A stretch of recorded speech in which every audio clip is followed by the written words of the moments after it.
This is Joe O'Neill from SPwJO. I'm here with former New York Met and Major League pitcher Ron Darling. Ron, how you doing? I'm doing great. I'm here at the Hall of Fame induction ceremony here at the Chatham's Bar Inn, and it's just I've been here twice. Once inducted in 2002, and here to see these wonderful guys get inducted. It's a great weekend.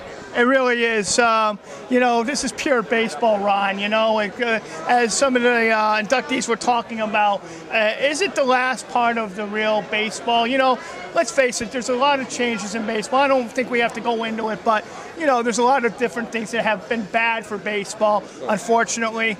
Is this kind of like a defending ground to kind of regenerate it? Because you're seeing a lot of Major League Baseball teams, including your former team, the Mets, who are working on that farm system now. Well, I think that the Cape Cod Baseball League is really the field of dreams. It's the last chance that all of us get to be innocent young men if you pursue a game of baseball. We've been here 3 hours for the ceremony. Not once did I hear steroids. Not once did I hear renegotiation. Not once did I hear arbitration. All you hear about is how great a time, how friendships they made here at the Cape, how a lot of these guys didn't even know where Cape Cod was before they got here, and it's been etched in their brain forever, and they'll always have great memories here. You know, let's talk about that for a minute, Ron. You know, that is so true. Now, it's just more than just playing baseball here. These guys are provided housing, they're provided jobs. Can you go back a little and tell us a little about maybe something that sticks out in your mind as one of your fondest memories? Well, I think the fondest memories I had is I roomed with John Franco, the great left-handed pitcher. He wasn't able to pitch, but we kept him around as the driver all summer. My job was as a janitor, and my first day when I got there, I had the whole place cleaned by 10 o'clock in the morning, and the guy that I was working for said, listen, you cannot work that hard. You got to make sure you get this out till 12 or 1 o'clock, or I can't pay you for the whole day. So it was little things like that that made it real fun here. And then, of course, having the 5 o'clock games, being able to go out with your teammates and enjoy a beer after the game, all of those little things that you don't always see. So as the lady walks through, we'll do it again. But that's what's great about it. Who cares if someone walks through the picture? Because that was Pie Trainer's niece, by the way. So she deserved, we'll let it go, exactly. I recognized her. So let me ask you this. Do you see a regeneration in baseball now with things going on? You know, some have accused, and I'm not going to put you on the spot, but a former baseball owner, now the commissioner, you know, have come under attack, I guess is the best way to say. Is he too influenced by what's going on to not stop some of the issues? Or do you think that, you know, that this is just something that is part of the game that, unfortunately, it's an ugly session of baseball? Well, I think that the commissioner, I don't care who it is, going to have a tough job. Now, when you're a former owner and friends with the owners, then it presents other challenges, of course, that he is going to suffer from. But I think the most important thing that any commissioner has to do in these next 5 years, and that we hinted at it today, is not only do you breed ball players here, you breed future fans.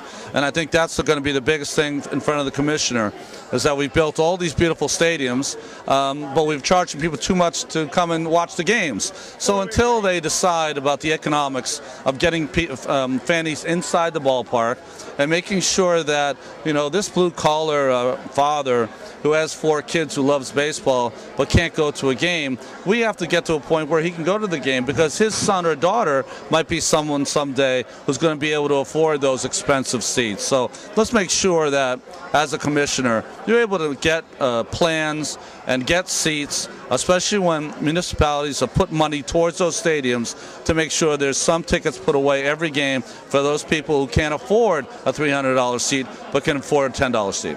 You know, you talk about that, and of course, down in New York, there's the you know, that ticketing thing that you're referring to, and now the corporations can't even afford it because everybody's in trouble.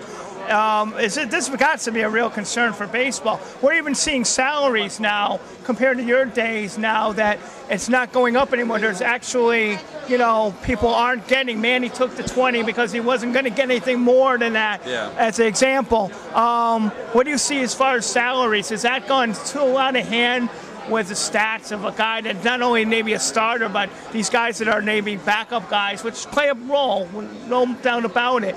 But maybe it's just it's come to the fans' part where they can't afford it. Well, I think if you're talking about salaries, I don't think they're ever going to go down. But I think the most important thing that they have to do as organizations is they have to start to decide that you can't give a 7- and 8-year contract to a pitcher. You can't give 10- and 12-year contracts to players. They're going to go past their prime and not going to be any good. And I think what happens is if you make a bad decision, you hold your entire organization hostage to that one player for the length of his contract. So until they start to realize that you can only do 2 years or 3 years for the pitcher, yes, it's all right to pay the money maybe that they're making if they're a frontline player, but they're only going to be a frontline player for 2 to 3 years. If they prove that they deserve another contract, then give it to them. But the length of contracts is, I think, the big thing you're going to see change. Absolutely. And before we let you go, and we appreciate you sticking around to interview, let's talk about '86. Fondest memory about '86 and things. Obviously, you broke the hearts here in New England, but obviously a great club.